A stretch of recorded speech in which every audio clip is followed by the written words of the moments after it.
편안한 불안보다는 불편한 안전을 선택했다.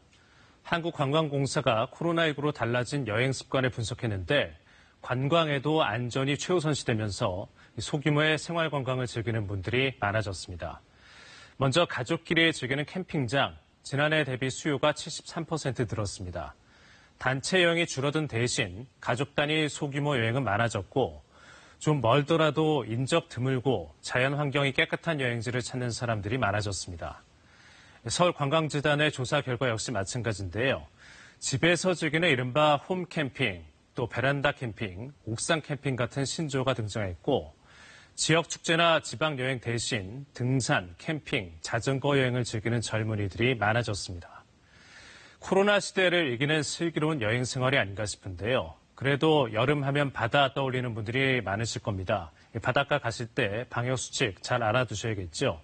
중앙재난안전대책본부를 연결해 보겠습니다. 이효연 기자, 정부가 오늘 해수욕장 방역대책을 발표했죠. 어떤 내용인가요?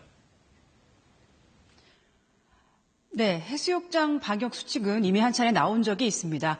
해변에서 마스크를 꼭 써야 하고요. 햇빛 가리개는 2m 이상, 시설 이용 때는 사람 간의 간격도 벌려야 합니다. 물놀이 할 때 침도 뱉지 말아야 합니다. 이 외에 정부가 내놓은 핵심 대책은 크게 두 가지입니다. 먼저 해수욕장의 혼잡도를 여행객들에게 미리 알려준다는 겁니다. 통신 빅데이터를 활용해서 전체 면적을 나누면 이용 가능한 인원이 나오는데요. 적정 인원의 100% 이하면 초록색, 100에서 200%면 노란색, 200%를 넘을 때는 빨간색으로 혼잡도를 알린다는 계획입니다. 또 밀집도를 낮추기 위해서 전라남도 지역의 해수욕장에 예약제가 도입됩니다. 바다여행 누리집이라는 홈페이지에서 미리 예약한 뒤에 방문하실 수 있습니다. 식사 문화와 관련해서도 정부가 요청한 게 있다면서요?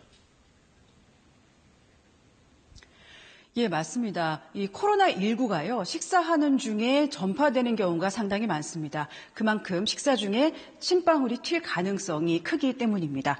그래서 정부가 식사를 할 때는 대화를 줄이고 음식은 덜어 먹고 좌석도 지그재그로 앉는 등 식사할 때도 거리 두기를 해달라고 요청했습니다. 또 학생 간 전파 위험이 있는 학원에도 전자 출입 명부를 도입하기로 했었는데 오늘 대상이 구체화됐습니다. 수도권의 300인 이상 교습 학원과 모든 평생 직업 학원의 전자 출입 명부, QR코드 사용이 의무화됩니다. 교육청이 인정한 시설은 제외될 수 있고요. 이달 말까지 계도 기간을 거친 뒤에 시행됩니다. 네, 그리고 백신과 치료제 개발도 한창 진행 중인데 만약 개발에 성공하더라도 정부가 해결해야 할 과제가 많다고요. 맞습니다. 현재까지로서는 이 백신이나 치료제가 개발된다고 하더라도 제한적일 수밖에 없습니다. 그래서 이 치료제를 투여할 대상을 이 그룹을 선정해야 하고요. 그 이후에도 경과가 어떻게 진행되는지 살펴봐야 할 과제가 남아 있습니다. 치료제의 경우는 중증 환자 이상으로 대상을 한정하고 백신의 경우 국민들 가운데 우선순위를 정해서 접종하고 그 결과를 살펴보겠다는 게 방역당국의 설명입니다.